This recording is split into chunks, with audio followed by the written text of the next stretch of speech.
Hello and welcome my dear students. I am Roshali ma'am from VM academy classes Nashik.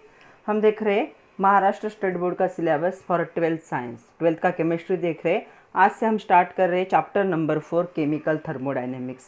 एक important topic है और calculation का part है ये, और थोड़ा सा हार्ड टॉपिक है। आज का लेक्चर नंबर 1। आज के लेक्चर में हम इंट्रोडक्शन देखेंगे and terms used in thermodynamics देखेंगे। तो इंट्रोडक्शन में हमें देखना है कि वर्क डन क्या होता है, उसके बाद थर्मोडायनेमिक्स क्या होता है, और जब टर्म्स इन्वॉल्व होंगे उस टर्म में हमें बहुत सारे छोटे छोटे टर्म्स देखने हैं, जैसे सिस्टम क्या होता है, सराउंडिंग क्या होता है, ओपन क्लोज आइसोलेटेड सिस्टम्स क्या होते हैं। तो ऐसे छोटे छोटे पार्ट को हम डिस्कस करेंगे। तो चलो स्टार्ट करते हैं। Introduction chemical thermodynamics with VM academy Nashik. तो इंट्रोडक्शन देखो, थर्मोडायनामिक्स का वर्ड ही पता चलता है। केमिकल मतलब केमिकल रिएक्शन से रिलेटेड होगा। थर्मो का मीनिंग होता है हीट। थर्मामीटर हीट मेजर करने के लिए यूज़ किया जाता है। ओके, तो थर्मो का मीनिंग होता है हीट। और जो डायनामिक होता है, डायनामिक्स मतलब कोई भी चीज़ जब मोशन में होती है उसे क्या कहा जाता है, डायनामिक। तो यहाँ पे जो क्या होगा, हीट इन मोशन का मीनिंग क्या होगा, थर्मोडायनेमिक्स। तो थर्मोडायनेमिक्स वर्ड का मीनिंग आएगा हीट इन मोशन। तो हमें देखना है कि केमिकल रिएक्शन में ये हीट मोशन में कैसे होती है, कैसे रिलेटेड होती है। तो इस चैप्टर में हमें बहुत सारे टॉपिक देखने हैं, जैसे टर्म्स जो आज हम देखेंगे, टर्म्स यूज्ड। उसके बाद हमें देखना है nature of heat and work, then expression for the pressure and volume work, concept of maximum work done, internal energy, first law of thermodynamics, then enthalpy क्या होता है, enthalpy of the physical transformation, then thermochemistry, and the last one is the spontaneous मतलब irreversible process. तो इतने point देखने और बहुत सारे न्यूमेरिकल्स देखने। तो थर्मोडायनेमिक्स का मीनिंग क्या होगा, heat in motion, and chemical thermodynamics means heat in motion in chemical reaction. तो चलो इंट्रोडक्शन में कुछ क्वेश्चंस देखते हैं। Can you recall, text book के पेज नंबर 63 पे ये क्वेश्चन है, कैन यू रिकॉल का। पहला क्वेश्चन है, how do you define energy. Energy को कैसे डिफाइन करोगे। तो क्या होती है energy, capacity to do the work. तो energy is defined as capacity to do work. काम करने की जो कैपेसिटी होती है या वर्क डन की जो कैपेसिटी होती है उसे क्या कहा जाता है, एनर्जी कहा जाता है। वहीं पे दूसरा क्वेश्चन है, what are the different form of energy. तो एनर्जी के कौन से फॉर्म है, पहला फॉर्म है पोटेंशियल एनर्जी। तो सेल हमने देखा है इलेक्ट्रोकेमिस्ट्री। तो जो पोटेंशियल एनर्जी होता है, तो जो जनरली वोल्ट में होता है, और दूसरा होता है काइनेटिक एनर्जी। तो ये दो क्या है, एनर्जी के टाइप है, potential energy and kinetic energy. तो दो टाइप अगर कोई पूछे तो क्या लिखोगे, potential energy and kinetic energy. अगर क्वेश्चन ऐसा हो, energy can be transfer from one form to another, explain the statement by giving example. तो हमें पता है जो एनर्जी होती है उसे ना ही हम क्रिएट कर सकते हैं ना ही डिस्ट्रॉय कर सकते हैं, उसे हम एक फॉर्म से दूसरे फॉर्म में क्या कर सकते हैं, कन्वर्ट कर सकते हैं। इसी स्टेटमेंट को हमें क्या करना है, एक्सप्लेन करना है। तो कैसे एक्सप्लेन करोगे, विथ एग्जाम्पल। जो ट्रांसफॉर्मेशन होता है लिक्विड वाटर का into vapour and solid ice का into liquid water on the burning of carbon dioxide or burning of carbon dioxide forming the carbon to form the carbon dioxide। तो ये सारे जो है, जैसे लिक्विड क्या है, वाटर, ये क्या हो जाएगा, वेपर में कन्वर्ट होगा, मतलब स्टीम में कन्वर्ट होगा। ओके, दूसरा एग्जांपल है जो सॉलिड आइस होता है, ये क्या होगा, लिक्विड वाटर में कन्वर्ट होगा। ये कुछ चेंजेस है। ओके, उसके बाद अगर आप कार्बन को बर्न करते हो इन प्रेजेंस ऑफ ऑक्सीजन, तो ये क्या हो जाएगा, कार्बन डाइऑक्साइड में कन्वर्ट होता है। तो ये क्या है, ये कुछ चेंजेस है, एक फॉर्म से दूसरे फॉर्म में क्या हो चुका है, सब्सटेंस चेंज हो चुका है। तो जो ड्राई सेल होता है, तो ड्राई सेल में क्या होता है, ये कुछ एग्जाम्पल है एनर्जी चेंजेस के। तो और एक एग्जाम्पल हम देखते हैं, ड्राई सेल। तो ड्राई सेल हम देख चुके हैं। तो ड्राई सेल में क्या होता है, जब हम मार्केट से सेल परचेस करते हैं तो वो कौन से फॉर्म में होता है, चार्ज्ड फॉर्म में होता है। जैसे हम कोई किसी डिवाइस में उसे फिट करते हैं, सपोज हमारा रिमोट ख़राब हो चुका है, उसके लिए हमने मार्केट से एक ड्राई सेल को परचेस किया, तो ड्राई सेल जब परचेस किया था तो वो चार्ज था मतलब क्या था, उसमें केमिकल एनर्जी प्रेजेंट थी। ओके, तो चार्जिंग में क्या थी, उसमें केमिकल एनर्जी उसमें स्टोर की हुई थी। जैसे ही आपने उसको डिवाइस में फिट किया या रिमोट में फिट किया, वो केमिकल एनर्जी कौन से फॉर्म में कन्वर्ट हो गई, ये चेंज हो गई इनटू इलेक्ट्रिकल एनर्जी। तो ये क्या हुआ है, एक फॉर्म से दूसरे फॉर्म में क्या हुआ है, एनर्जी का चेंज। मार्केट से जब ड्राई सेल को परचेस किया तो केमिकल एनर्जी के फॉर्म में था और वो क्या हो चुका है, अभी इलेक्ट्रिकल एनर्जी में कन्वर्ट हो चुका है, जब उसे हम डिवाइस के सर्किट में क्या कर रहे हैं, फिक्स कर रहे हैं। जैसे कि रिमोट ले लो या टॉयज़ ले लो, जहाँ पे ड्राई सेल की ज़रूरत होती, छोटे जो सेल होते। या फिर और एक एग्जाम्पल दे सकते हो, इलेक्ट्रोप्लेटिंग जो होता है, ये दूसरा एग्जाम्पल हो गया। पहला तो हमने वो देखा इसका, तीसरा एग्जाम्पल ये दे सकते हो, इलेक्ट्रोप्लेटिंग। तो इलेक्ट्रोप्लेटिंग का मीनिंग क्या होता है, प्लेटिंग मीन्स कोटिंग। तो इलेक्ट्रोप्लेटिंग में क्या होता है, एक इन्फेरियर मेटल होगा जैसे कि कॉपर होगा या फिर आयरन होगा, उस पे सरफेस पे कोटिंग होती है सुपेरियर मेटल की, जैसे कि सिल्वर हो सकता है, गोल्ड हो सकता है या फिर प्लैटिनम हो सकता है। तो the coating of superior metal on the surface of inferior metal by passing electric current is the electroplating। तो जो इलेक्ट्रोप्लेटिंग प्रोसेस है, इसमें क्या होता है, हम बाहर से इलेक्ट्रिक करंट को पास करते। इलेक्ट्रोलिसिस याद करो, तो दो इलेक्ट्रोड होते हैं, ऐसा सेल होता है, ऐसे क्या होती है बैटरी, जैसे बैटरी ऑन करोगे यहाँ पे रिएक्शन होना स्टार्ट होता है, तो वहाँ पे ये जो चेंज है ये उल्टा हो जाएगा। जैसे ही आप बैटरी ऑन करोगे या जो भी पावर आपका सर्किट होगा ऑन करोगे, तो आपके सेल में केमिकल रिएक्शन होके इलेक्ट्रोप्लेटिंग होगा। मतलब क्या होगा, ये जो इलेक्ट्रिकल एनर्जी थी ये क्या होने लगेगी, केमिकल एनर्जी में। इलेक्ट्रिक करंट पास करने की वजह से केमिकल रिएक्शन हो रहे हैं, तो इलेक्ट्रिकल एनर्जी क्या होगी, केमिकल एनर्जी में कन्वर्ट हो जाएगी। तो ये कुछ एग्जाम्पल है जो प्रूव करते हैं energy neither be created nor be destroyed, it can be converted one form to another. एक फॉर्म से दूसरे फॉर्म में हम उसे क्या कर सकते हैं, ट्रांसफॉर्म कर सकते हैं। तो कोई भी एक एग्जाम्पल दे सकते हो इसमें से। तो कुछ स्टेटमेंट है थर्मोडायनेमिक्स से रिलेटेड, देखो ट्रू है या फॉल्स है। पहला स्टेटमेंट है, thermodynamics is concern with the energy change in physical and chemical transformation. तो क्या थर्मोडायनेमिक्स केमिकल चेंज से रिलेटेड है, केमिकल एंड केमिकल ट्रांसफॉर्मेशन में? यस, थर्मोडायनेमिक्स में एनर्जी के चेंज होते। दूसरा स्टेटमेंट है, thermodynamics helps to understand the rate of physical and chemical process and underlying mechanics involve in this. तो ये फॉल्स है, थर्मोडायनेमिक्स हमें इंफॉर्मेशन नहीं देता rate of physical and chemical process का। वो कौन देता है, हमें केमिकल काइनेटिक्स देता है, थर्मोडायनेमिक्स नहीं दे सकता। और underlying mechanism involve in this, तो केमिकल रिएक्शन का हमें वो मैकेनिज्म नहीं बताता, सिर्फ एनर्जी चेंज क्या करेगा, थर्मोडायनेमिक्स हमें एक्सप्लेन करेगा। तो चलो अभी हमें टर्म्स डिस्कस करने, टर्म्स यूज्ड इन थर्मोडायनेमिक्स। तो कौन से टर्म्स थर्मोडायनेमिक्स में यूज होते, तो दो टर्म याद रखने आपको, सिस्टम एंड द सराउंडिंग। तो according to chemistry, system and surrounding makes the universe. Chemistry के हिसाब से सिस्टम और सराउंडिंग दोनों मिलके ये यूनिवर्स हमारा जो है वो बना हुआ है।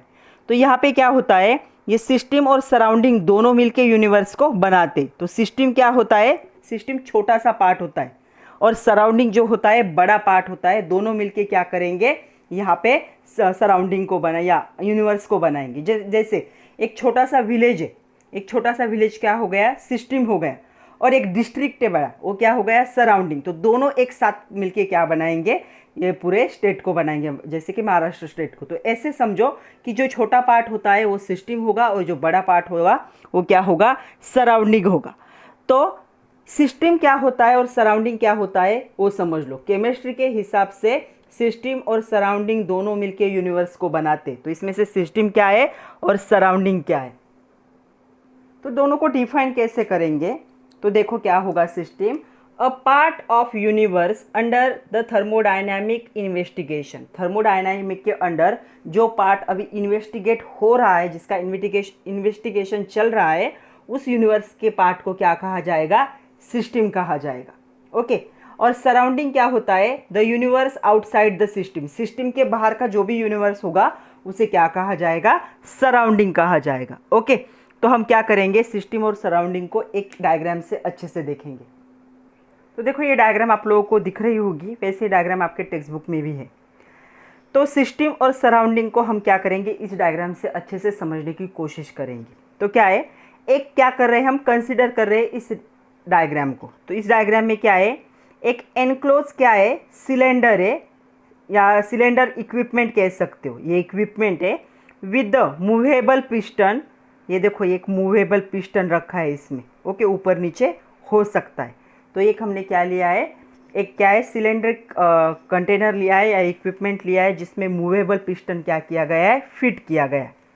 Suppose we undertake study of change in the volume of gas. तो यहाँ पे जो गैस है, इस गैस के वॉल्यूम की हम स्टडी कर रहे हैं ऐसे कंडीशन में। तो क्या होगा, so the amount of energy released और गेन बाय अ गैस, जो एनर्जी रिलीज होगी या जो एनर्जी गैस क्या कर रहा है, गेन कर रहा है इस सिस्टम में, when the pressure is varied by the putting certain mass on the piston। जैसे पिस्टन पे ऊपर से थोड़ा सा क्या करोगे, आप प्रेशर अप्लाई करोगे, तो यहाँ पे ये जो अंदर का गैस है, ये गैस क्या करता है, कुछ मास को क्या करता है, गेन करता है। Okay, in this case a gas under study is called as system. तो यहाँ पे हम गैस की स्टडी कर रहे हैं कि गैस पे क्या चेंजेस, तो गैस को हम क्या कहेंगे, सिस्टम, क्योंकि सिस्टम का मीनिंग होता है जो पार्ट इन्वेस्टिगेशन के अंडर है थर्मोडायनेमिक्स में। तो हम इन्वेस्टिगेशन कौन से पार्ट की कर रही है, इस पार्ट की, तो ये क्या बन जाएगा, सिस्टम बन जाएगा।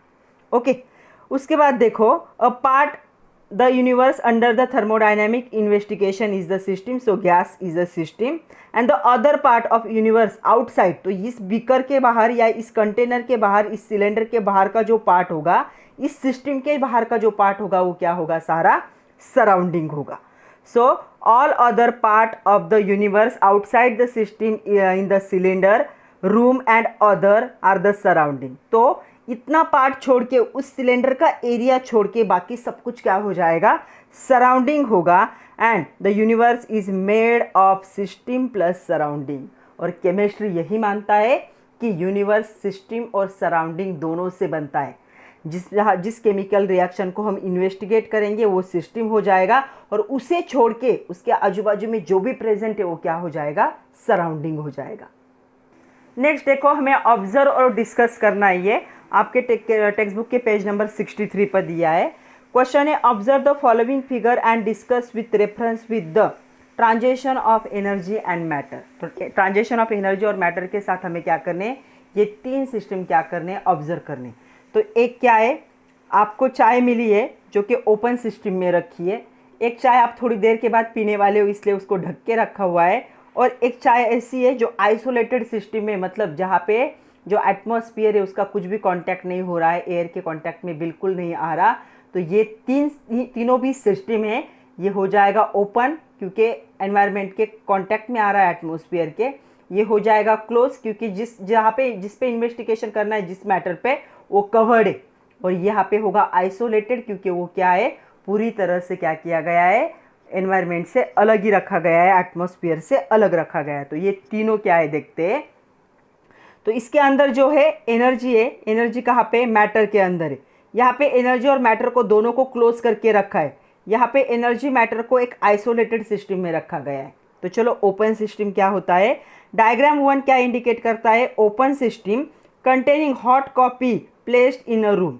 हॉट कॉफी ले लो या हॉट टी ले लो, जो क्या है, एक रूम में प्लेस किया गया है। You observe coffee cool down releasing heat to surrounding. अगर 10-15 मिनट के बाद देखने जाओगे तो या चाय जो या कॉफ़ी जो थी वो क्या हो जाएगी, कूल डाउन होगी। क्यों, क्योंकि उसने अपनी जो एनर्जी थी उसे रिलीज कर दिया है, कहाँ पे, ये जो उसके अराउंड सराउंडिंग है, उस सराउंडिंग में। तो एनर्जी का ट्रांसफ़र हुआ है सिस्टम से लेकर सराउंडिंग तक।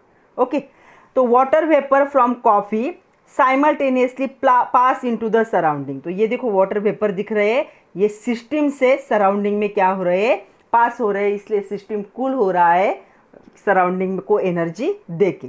सो a system which exchange both energy and matter with the surrounding is called as a open system.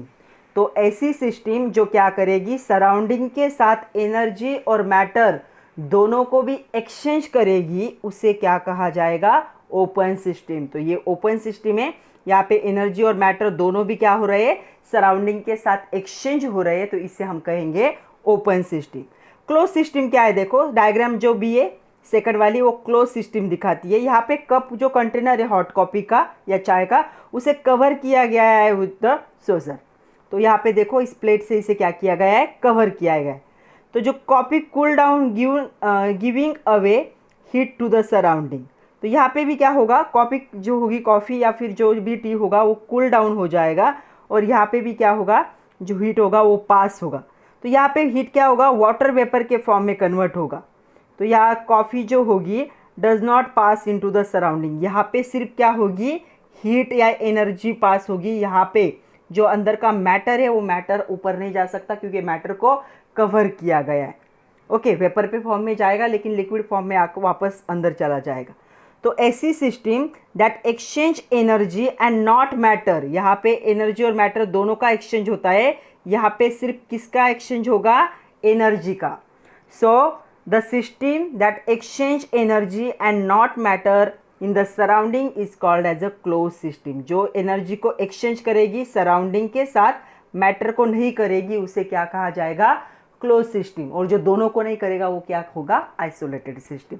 तो आइसोलेटेड सिस्टम क्या है, देखो in a diagram 3 a cup container hot coffee covered with the plate insulated from the surrounding, या फिर isolated कह सकते हो, isolated from the surrounding. एक बॉक्स में रख दिया है उसे कवर करके, तो सराउंडिंग से क्या है, ये आइसोलेटेड कंडीशन में। तो यहाँ पे जो कॉफ़ी होगी डज नॉट कूल डाउन, ये कूल डाउन नहीं होगी, यहाँ से ना ही वाटर एस्केप हो सकता है सराउंडिंग में, ना ही हीट। तो हम कहेंगे a system that does not allow exchange of either energy और मैटर। यहाँ पे एनर्जी भी एक्सचेंज नहीं होता और मैटर भी एक्सचेंज नहीं होता सराउंडिंग के साथ, वो क्या होगा, आइसोलेटेड सिस्टम। आई होप अभी आप लोगों को सब कुछ समझ में आया। जो एयर के कांटेक्ट में ओपन होगा वहाँ पे एनर्जी और मैटर दोनों भी क्या करेंगे, एक्सचेंज होंगे सराउंडिंग के साथ, तो ओपन सिस्टम। ऐसी कंडीशन जिसको क्या किया गया है, मैटर को ऊपर से ढका गया है, यहाँ पे क्या होगा, मैटर का एक्सचेंज नहीं होगा, सिर्फ एनर्जी का एक्सचेंज होगा सराउंडिंग के साथ, तो वो हो गया क्लोज सिस्टम। और ऐसी सिस्टम जो आइसोलेटेड होगी, जहाँ पे एनर्जी और मैटर दोनों का एक्सचेंज नहीं होता सराउंडिंग के साथ, वो क्या हो जाएगा, आइसोलेटेड सिस्टम। तो ये तीनों सिस्टम को अच्छे से याद कर लो, इस पे क्वेश्चन आते। नेक्स्ट कंसेप्ट देखो, एक्सटेंसिव प्रॉपर्टी। तो एक्सटेंसिव प्रॉपर्टी क्या होता है, बहुत बार एक मार्क के लिए क्वेश्चन आता है, what is extensive property, give example. तो देखो यहाँ पे, the property which is depend on amount of matter present. जो प्रॉपर्टी मैटर के अमाउंट में प्रेजेंट होती है, सिस्टम में कितना मैटर प्रेजेंट है, उस प्रॉपर्टी को क्या कहा जाता है, एक्सटेंसिव प्रॉपर्टी। सो डिफाइन करेंगे, the property which is depends on amount of matter present in the system. आपकी जो सिस्टम में उसमें कितना अमाउंट ऑफ मैटर प्रेजेंट है, उस पर जो प्रॉपर्टी डिपेंड होगी उसे क्या कहा जाएगा, एक्सटेंसिव प्रॉपर्टी। इसके एग्जांपल देखो, mass, volume, number of mole, internal energy, heat capacity, ये सारे प्रॉपर्टी किस पे डिपेंड है, कि आपके सिस्टम में कितना अमाउंट ऑफ मैटर प्रेजेंट है उस पे, जिसका आप इन्वेस्टिगेशन कर रहे हो थर्मोडायनामिक्स में, उस मैटर का कितना अमाउंट सिस्टम में प्रेजेंट है उस पे ये प्रॉपर्टी डिपेंड है, जिसे कहा जाएगा एक्सटेंसिव प्रॉपर्टी। तो ये हो गई एक्सटेंसिव। अगर आपसे कोई पूछे कि इंटेंसिव प्रॉपर्टी क्या है, तो इसके क्या हो जाएगी, एग्जैक्टली अपोजिट हो जाएगी। क्या लिखेंगे हम, द प्रॉपर्टी विच इज, क्या लिखेंगे, इंडिपेंडेंट। तो ये क्या हो जाएगी, the property which is independent, independent of the amount of matter present in the system. तो ऐसी प्रॉपर्टी जो मास पे डिपेंड नहीं है, मास से इंडिपेंडेंट है, उसे क्या कहा जाएगा, इंटेंसिव प्रॉपर्टी। तो इंटेंसिव प्रॉपर्टी कौन सी होगी, तो देखो इंटेंसिव प्रॉपर्टी जैसे कि डेंसिटी, इसे क्या कहा जाएगा, intensive property. The property which is independent of amount of matter present in system. ऐसे प्रॉपर्टीज जो मैटर के अमाउंट पे डिपेंड नहीं होते, उनको क्या कहा जाएगा, इंटेंसिव। इसका एग्जाम्पल क्या होगा, डेंसिटी। डेंसिटी हमेशा याद रखो मैटर के अमाउंट में प्रेजेंट नहीं होती। मेटल आप 5 ग्राम ले लो, 10 ग्राम ले लो या 100 ग्राम ले लो, डेंसिटी मेटल की क्या होती है, सेम होती है। तो ये मैटर के अमाउंट पे प्रेजेंट नहीं होती। तो हम कह सकते हैं density is independent of the amount of matter, so it is the intensive property.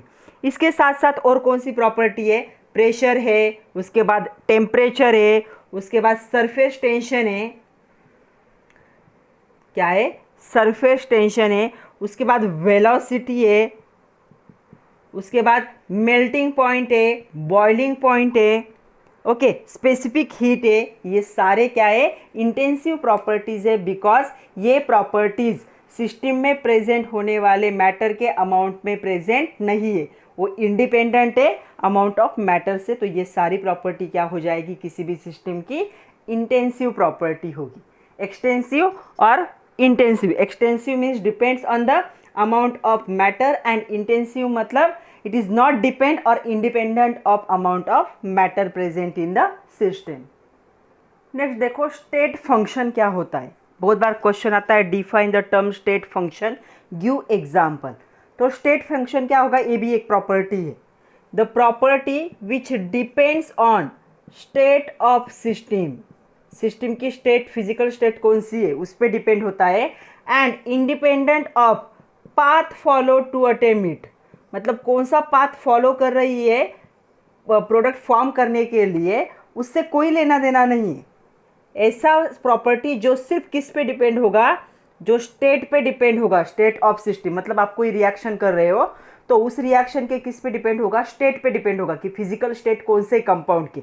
उसके लिए आप टेम्परेचर अप्लाई कर रहे हो, प्रेशर अप्लाई कर रहे हो, उससे कोई भी लेना देना नहीं। आपको प्रोडक्ट अटेम्प्ट करना है, सिर्फ आपका प्रोडक्ट आना चाहिए। तो जो डिपेंड होगी स्टेट ऑफ फंक्शन पे, स्टेट ऑफ सिस्टम पे, तो उसे क्या कहा जाएगा? State function.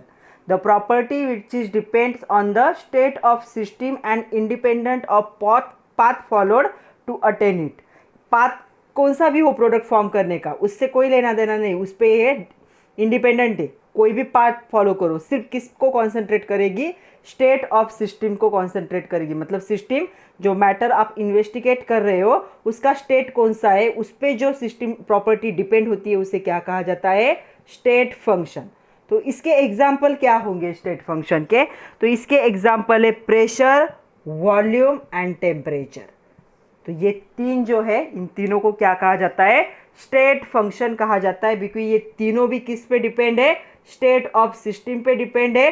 कौन सा सिस्टम पाथ फॉलो कर रहा है उस पर ये तीनों भी डिपेंड नहीं होते, इसीलिए इनको क्या कहा जाएगा? State function.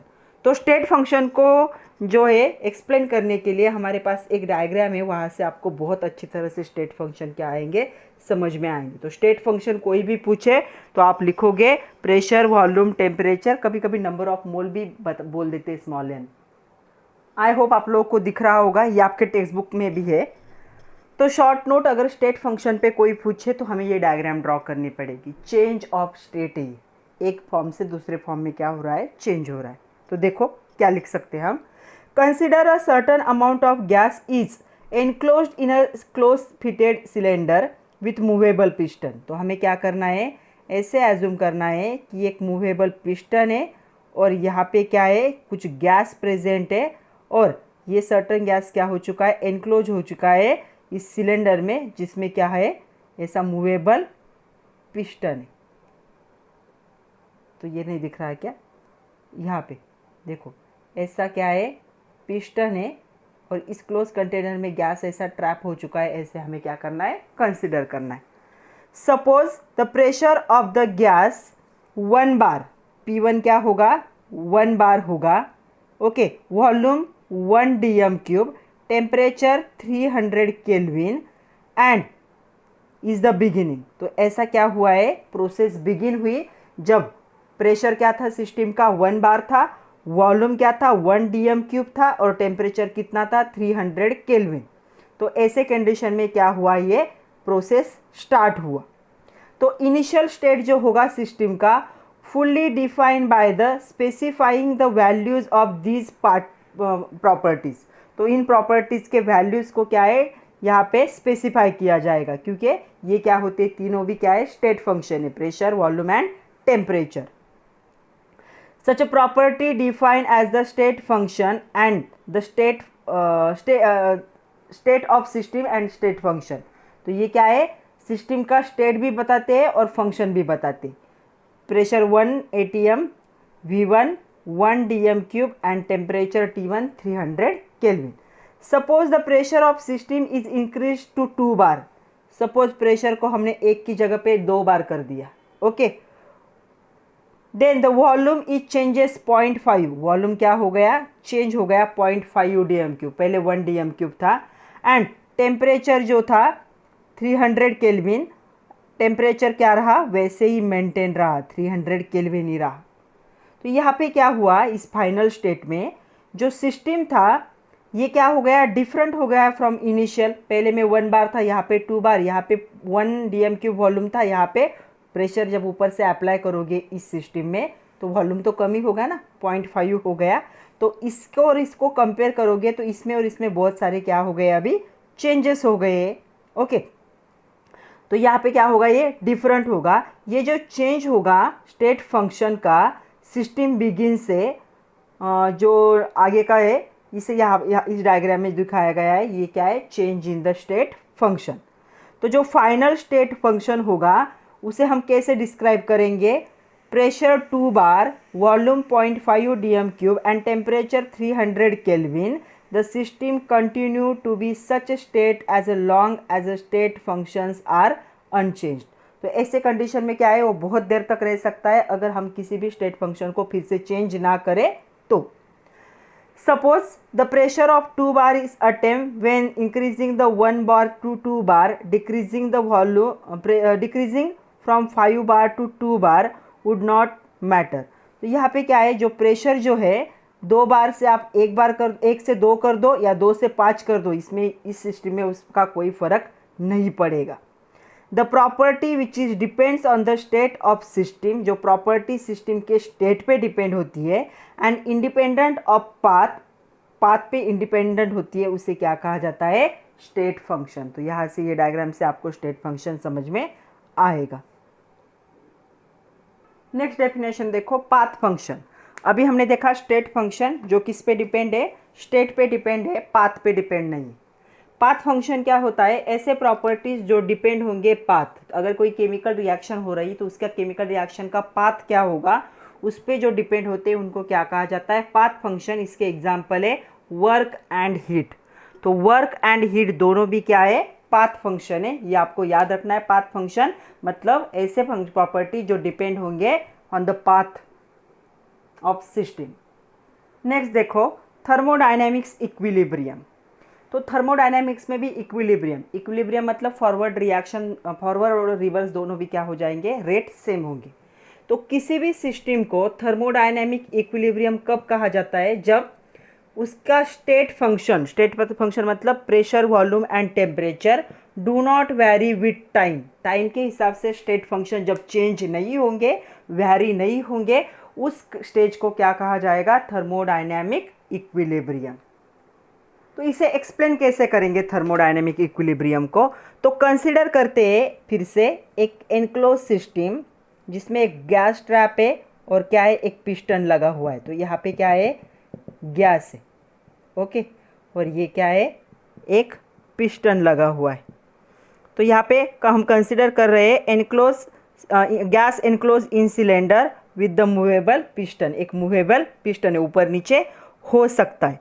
If the gas has temperature, इस गैस का टेम्परेचर T1 है, प्रेशर P1 है एंड वॉल्यूम V1 है. ये तीनों भी क्या है?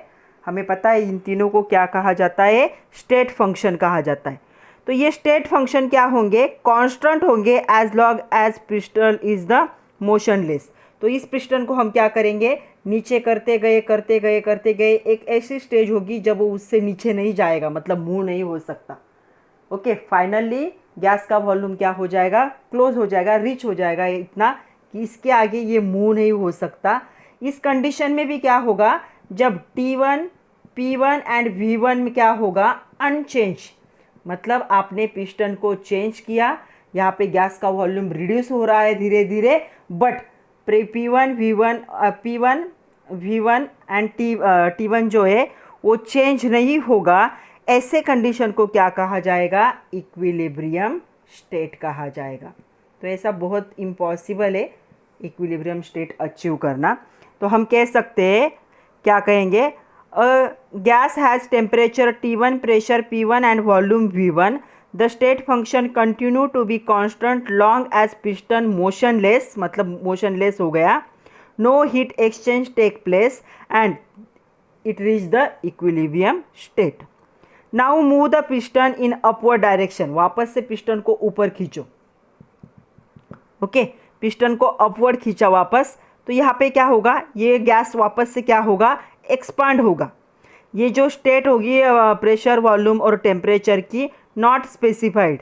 ओके, तो यहाँ पे जो P1, T1 एंड V1 होगा ये स्पेसिफाई नहीं किया है। कब तक, जब तक पिस्टन मूव होता है, जब तक पिस्टन मूव होता रहेगा तो उसे ऊपर खींचते रहेंगे। तो यहाँ पे क्या हो जाएंगे, ये तीनों भी चेंज हो जाएंगे, तो इसे क्या कहा जाएगा, नॉन इक्विलिब्रियम स्टेट।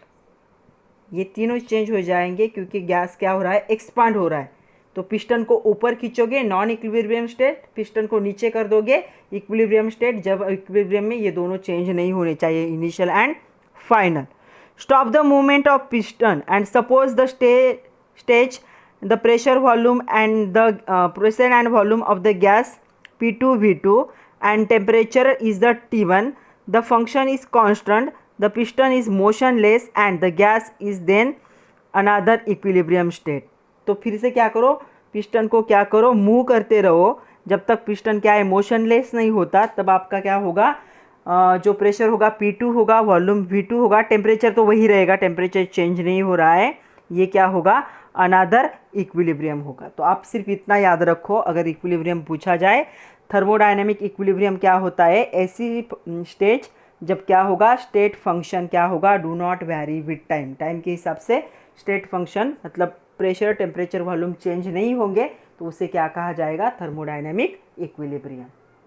नेक्स्ट देखो प्रोसेस। प्रोसेस क्या होता है, the transition from one equilibrium to another. एक इक्विलिब्रियम से जब दूसरे इक्विलिब्रियम में कोई भी रिएक्शन क्या होती है, कन्वर्ट होती है, उसे क्या कहा जाता है, प्रोसेस कहा जाता है। और प्रोसेस के यहाँ पे 4 टाइप है, isothermal process, isobaric process, isochoric process and adiabatic process. तो हमें चारों प्रोसेस को डिटेल में देखना है, इसमें से कोई ना कोई एग्जाम में हमेशा आता है। और ये जो डिफरेंस है आइसोथर्मल और एडियाबैटिक प्रोसेस का, ये भी बहुत बार एग्जाम में आता है।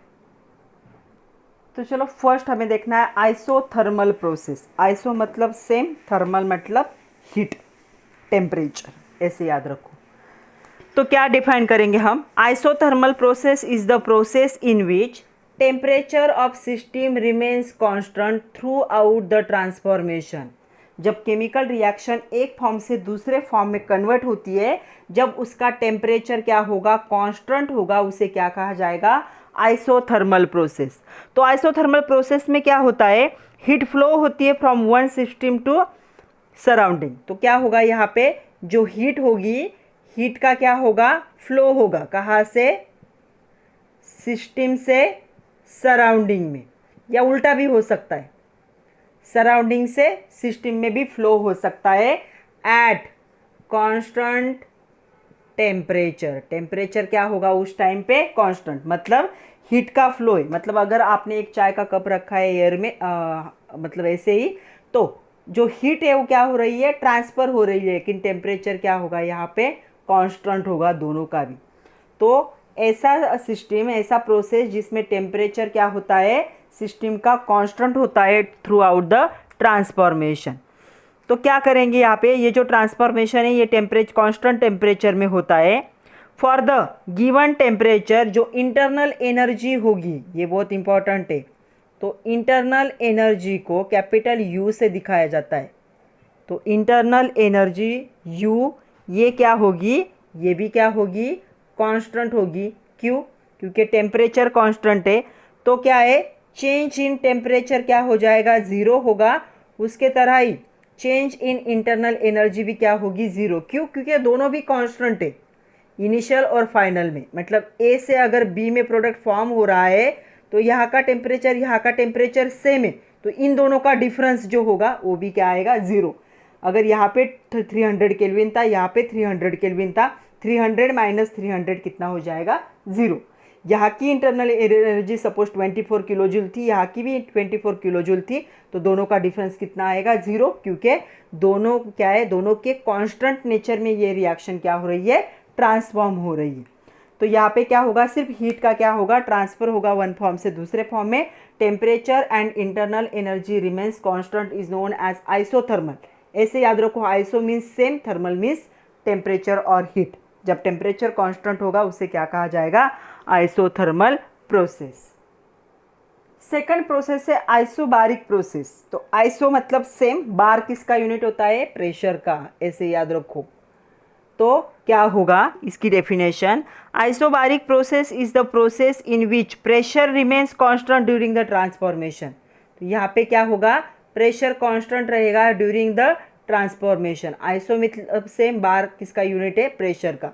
तो ऐसे याद रखो, जब प्रेशर क्या होगा, सेम होगा, अनचेंज होगा, कांस्टेंट होगा, उस प्रोसेस को क्या कहा जाएगा, आइसोबारिक प्रोसेस कहा जाएगा।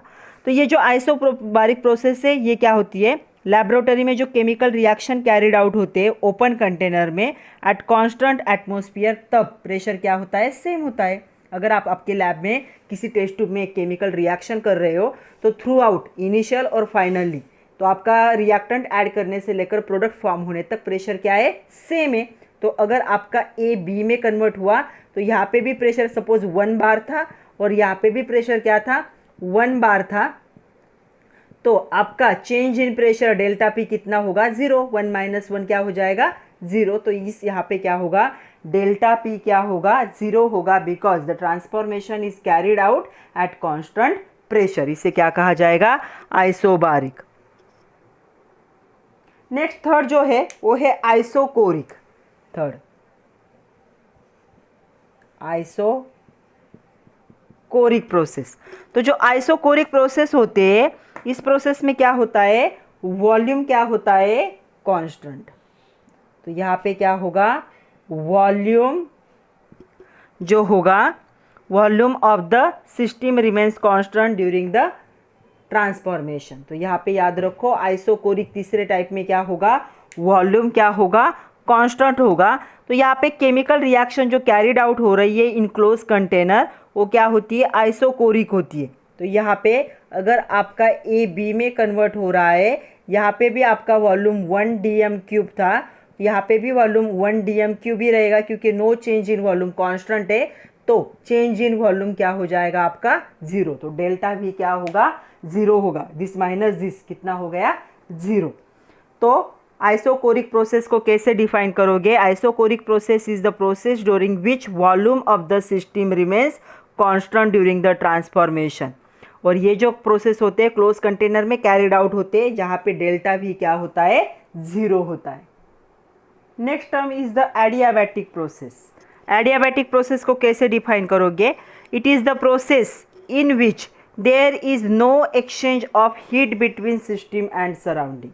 जहाँ पे एक्सचेंज नहीं होगा हीट का सराउंडिंग और सिस्टम के बीच में, ऐसे प्रोसेस को क्या कहा जाता है, एडियाबैटिक प्रोसेस। तो ये क्या होंगे, आइसोलेटेड सिस्टम में ये क्या होंगे, प्रोसेस कैरिड आउट होंगी। यहाँ पे क्या होगा, एडियाबैटिक प्रोसेस के लिए हीट चेंज क्या हो जाएगा, क्यू मतलब हीट कितना होगा, 0 होगा। तो यहाँ पे क्या होगा, ये अगर हीट चेंज नहीं होना चाहिए तो क्या करना पड़ेगा, जो आपकी सिस्टम होगी, ये सिस्टम क्या होगी, इंसुलेटेड होगी, ओके, फ्रॉम द सराउंडिंग। तो ये क्या है, सराउंडिंग है, एंड सराउंड आइसोलेटेड भी कह सकते हो, आइसोलेटेड होगी सराउंडिंग से सिस्टम। तो ये आइसोलेशन की वजह से, या इंसुलेशन भी कह सकते हो। तो सिस्टम और सराउंडिंग यहाँ पे क्या होंगे, यहाँ पे इंसुलेटेड होंगे। तो हम ऐसे भी कह सकते हैं, adiabatic process is a system is completely insulated from the surrounding. तो इन दोनों का कोई भी कांटेक्ट नहीं होता। तो देखो यहाँ पे 2 टाइप के रिएक्शन हो सकते सिस्टम में, जो सराउंडिंग से क्या है, अलग है। एक तो हो सकती है रिएक्शन एक्सोथर्मिक हो सकती है, ओके, या फिर रिएक्शन क्या हो सकती है, एंडोथर्मिक होगी।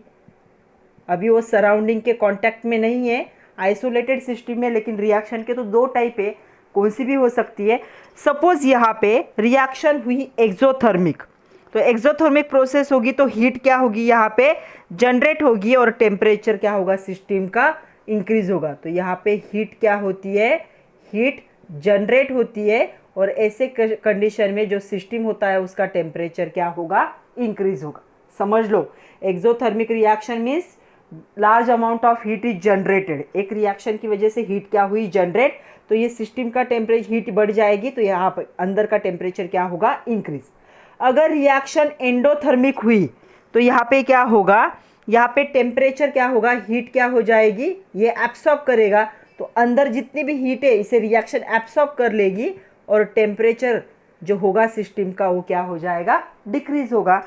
तो मतलब क्या हो रहा है, इसका रिजल्ट क्या होगा, अगर ये सिस्टम सराउंडिंग से आइसोलेटेड मीडियम में है तो इसका रिजल्ट क्या होगा, इंक्रीज और decrease in the internal energy. इसके अंदर की एनर्जी क्या होगी, एक्सोथर्मिक रिएक्शन हुई तो इंक्रीज होगी, और एंडोथर्मिक रिएक्शन हुई तो क्या होगी, डिक्रीज। तो हम लिख सकते हैं इंक्रीज और decrease of the internal, either दोनों में से एक ही होगा, एक तो इंक्रीज हो सकती है या फिर डिक्रीज। तो हम लिख सकते हैं आइदर इंक्रीज और डिक्रीज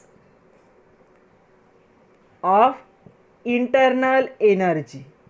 जो इंटरनल एनर्जी है सिस्टम के अंदर की, एक्सोथर्मिक रिएक्शन हुई तो इंक्रीज होगा, और एंडोथर्मिक रिएक्शन होगा तो क्या होगा, डिक्रीज होगा। तो ये क्या है, एडियाबैटिक प्रोसेस, जहाँ पे सिस्टम सराउंडिंग से क्या होता है, आइसोलेटेड जगह पे होता है, एंड जहाँ पे एक्सचेंज नहीं हो सकता सिस्टम और सराउंडिंग के बीच में हीट का, उसे क्या कहा जाएगा, एडियाबैटिक प्रोसेस। चलो अभी हमें क्या करना है, डिफरेंस देखना है। आइसोथर्मल और एडियाबैटिक प्रोसेस का क्या करना है, डिफरेंस देखना है। तो यहाँ पे क्या होता है, आइसोथर्मल क्या प्रोसेस होती है, the process in which temperature of system remains the constant. तो टेम्परेचर क्या होता है सिस्टम का, यहाँ पे कांस्टेंट होता है थ्रू आउट द ट्रांसफॉर्मेशन। यहाँ पे क्या होगा, इस प्रोसेस में क्या होगा, no exchange of heat, surrounding और सिस्टम के बीच में हीट का एक्सचेंज नहीं होगा, वो क्या होगी, एडियाबैटिक प्रोसेस। तो पहला पॉइंट हो गया। दूसरा पॉइंट, यहाँ पे जो हीट होगी कभी भी जीरो नहीं होती, हीट एक फॉर्म से दूसरे फॉर्म में कन्वर्ट होगी, टेम्परेचर कांस्टेंट होगा। यहाँ पे हीट हमेशा क्या होती है, जीरो होती, क्योंकि बाहर से कोई कांटेक्ट नहीं। यहाँ पे टेम्परेचर जब कांस्टेंट होता है तो डेल्टा टी क्या हो जाएगा, change in temperature one form to another, zero होगा। यहाँ पे डेल्टा टी कभी भी जीरो नहीं हो सकता, क्यों, क्योंकि रिएक्शन दो टाइप के होंगे, आइसोलेशन में हो रहे हैं, लेकिन एंडोथर्मिक भी हो सकते, एक्सोथर्मिक भी हो सकते। यहाँ पे क्या होगा, चेंज इन इंटरनल एनर्जी, तो इंटरनल एनर्जी का चेंज क्या होगा, यहाँ पे जीरो होगा। यहाँ पे इंटरनल एनर्जी का चेंज कभी भी जीरो नहीं होगा, आइदर इंटरनल एनर्जी क्या होगी, इंक्रीज होगी अगर रिएक्शन एक्सोथर्मिक है, और अगर रिएक्शन एंडोथर्मिक होगी तो क्या होगा, एनर्जी क्या होगी, डिक्रीज होगी। इसलिए चेंज इन एनर्जी कभी भी जीरो नहीं हो सकती। तो ये चार डिफरेंस के पॉइंट है। नेक्स्ट देखो, रिवर्सिबल प्रोसेस क्या होती है। तो रिवर्सिबल प्रोसेस हमें केमिकल रिएक्शन में पता है, अगर ए बी में कन्वर्ट हो रहा है तो रिवर्स भी हो सकता है, बी ए में कन्वर्ट हो सकता है। तो देखो रिवर्सिबल प्रोसेस क्या होती है, a process in which at every stage of the reaction या फिर प्रोसेस जो ड्राइविंग फोर्स होगा, प्रेशर P जब होगा, is greater than the opposing force. तो ये होता है ड्राइविंग फोर्स और ये होता है अपोजिंग फोर्स। तो ड्राइविंग फोर्स क्या होगा, किसी भी सिस्टम का जब प्रेशर क्या होगा, P होगा, ये क्या होगा, अपोजिंग फोर्स से क्या होगा, ग्रेटर होगा। जब ड्राइविंग फोर्स अपोजिंग फोर्स से ग्रेटर होता है और ड्राइविंग फोर्स का प्रेशर P होगा, और अपोजिंग जो होगा फोर्स उसका प्रेशर क्या होगा, P एक्सटर्नल होगा, क्योंकि बाहर से क्या हो रहा है, वो अपोज हो रहा है। Can be reverse bye slide change of opposing force. तो ये रिवर्स हो सकता है, अपोजिंग फोर्स में थोड़े से चेंजेस होके इसे क्या कहा जाएगा, रिवर्सिबल प्रोसेस। तो इसे और एक वे से समझ लो, सपोज आपकी सिस्टम और सराउंडिंग में कुछ चेंज हो रहे, तो ये आपकी क्या है, सिस्टम है, और ये आपकी क्या है, सराउंडिंग। ओके, इसका प्रेशर क्या है, P है, ये इसका होगा P एक्सटर्नल। ओके, तो यहाँ पे क्या हो रहा है, यहाँ से एक फॉर्म में सिस्टम से सराउंडिंग में कुछ जा रहा है, मैटर कह लो या हीट कह लो। तो ये हो गया ड्राइविंग फोर्स, और ये हो गया अपोजिंग फोर्स, बाहर के एयर के कंटेंट उसे बाहर नहीं आने दे रहे, तो ये हो गया। तो जब ड्राइविंग फोर्स अपोजिंग फोर्स से थोड़ा सा ग्रेटर होता है, इसे क्या होगा, ड्राइविंग फोर्स जो होगा ये ड्राइविंग फोर्स से, ये अपोजिंग फोर्स है। जब ड्राइविंग फोर्स अपोजिंग फोर्स से थोड़ा सा ग्रेटर होगा, ओके, हर स्टेज में रिएक्शन की, और ये क्या है, जो ऊपर जा रहा है वापस क्या हो सकता है, ड्राइविंग फोर्स में कन्वर्ट हो सकता है विथ स्लाइड चेंज, थोड़ा सा चेंज होके वापस रिवर्स हो सकता है, उसे क्या कहा जाएगा, रिवर्सिबल प्रोसेस कहा जाएगा। तो देखो यहाँ पे नेक्स्ट क्वेश्चन क्या है, how is thermodynamically reversible process conduct in the cylinder containing a gas fitted with the movable piston. तो हमें अभी ये रिवर्सिबल रिएक्शन क्या करनी है, एक कंटेनर है जिसमें गैस है और यहाँ पे क्या है, पिस्टन है, इसमें हमें एक्सप्लेन करनी। तो हम कंसिडर करेंगे gas enclose in cylinder and movable क्या होगा, पिस्टन, पिस्टन ऊपर नीचे हो सकता है। ओके, लेट्स सर हम कंसिडर करते हैं जो एक्सटर्नल प्रेशर होगा, ये मैंने ऑलरेडी आपको अभी एक्सप्लेन किया है, तो ये होगा P external on the surface of piston is equal to the pressure, नीचे का जो होगा प्रेशर वो क्या होगा, पी, सराउंडिंग का प्रेशर पी एक्सटर्नल होगा और सिस्टम का प्रेशर क्या होगा, पी होगा। Neither expansion nor compression of the gas occur, अभी पिस्टन को हाथ भी नहीं लगाया तो गैस का क्या है, ना ही एक्सपांशन हो रहा है ना ही कंप्रेशन, मतलब गैस की जो एक्सपांड भी नहीं हो रहे पार्टिकल और कॉन्ट्रैक्ट भी नहीं हो रहे। The system is said to be the mechanical equilibrium with the surrounding, तो इसे क्या कहा जाएगा, इक्विलिब्रियम, क्योंकि अभी पार्टिकल में कुछ भी चेंजेस नहीं हुए। तो यहाँ पे पी एक्सटर्नल जो होगा स्लाइटली इंक्रीज होगा than the becomes the greater than the P1, तो यहाँ पे ये एक्सटर्नल प्रेशर क्या होगा, सिस्टम के प्रेशर से थोड़ा सा क्या होगा, ज़्यादा होगा। उसके बाद पिस्टन को जैसे मूव करोगे इनवर्ड, नीचे की तरफ उसे ढकेलोगे तो क्या होगा, गैस क्या होने लगेगा, कंप्रेस होने लगेगा, गैस के पार्टिकल क्लोज होने लगेंगे। For the system in mechanical equilibrium with the surrounding, यहाँ पे क्या हो रहा है, change in the process occurs reverse direction, तो यहाँ पे प्रोसेस क्या हो रही है, रिवर्स डायरेक्शन में चेंज हो रही है, तो इस प्रोसेस को क्या कहा जाएगा, थर्मोडायनेमिकली रिवर्सिबल प्रोसेस कहा जाएगा। अभी रिवर्सिबल प्रोसेस के फीचर्स क्या है, देखो यहाँ पे क्या होता है, जो भी ड्राइविंग एंड अपोजिंग फोर्स होता है ये क्या होता है, क्या होगा, differ by the infinite decimal amount, okay, मतलब बहुत कम अमाउंट में क्या है, चेंज है उसमें। The process can be reversible by the change in the condition, तो ये कंडीशन भी बहुत स्मॉल ही होगी। रिवर्सिबल प्रोसेस प्रोसीड क्या है, infinitely slowly and take place infinite number of step, तो यहाँ पे रिवर्सिबल प्रोसेस क्या होगी, स्लो होगी, मतलब ये प्रोसेस फास्ट होगी, ये प्रोसेस स्लो होगी और इसमें बहुत सारे स्टेजेस होंगे। At the end every step of process the system attempt the mechanical equilibrium with the surrounding, last में क्या होगा, सिस्टम और सराउंडिंग क्या करेगा, मैकेनिकल इक्विलिब्रियम क्या करेगा, रीच करेगा। ये कुछ क्या है, दोनों के इंपॉर्टेंट फीचर्स है। तो आज के लिए इतना ही था बच्चों, आज हमने इंपॉर्टेंट टर्म देख लिए, मेन हमने इंट्रोडक्शन देखा, अभी थर्मोडायनामिक्स का इंट्रोडक्शन समझ में आया है। नेक्स्ट लेक्चर में हम देखेंगे nature of heat and work, expression for pressure volume work और उसके थोड़े से न्यूमेरिकल। तो पढ़ते रहिए, नोट्स बनाइए। All the best, thank you very much my dear students.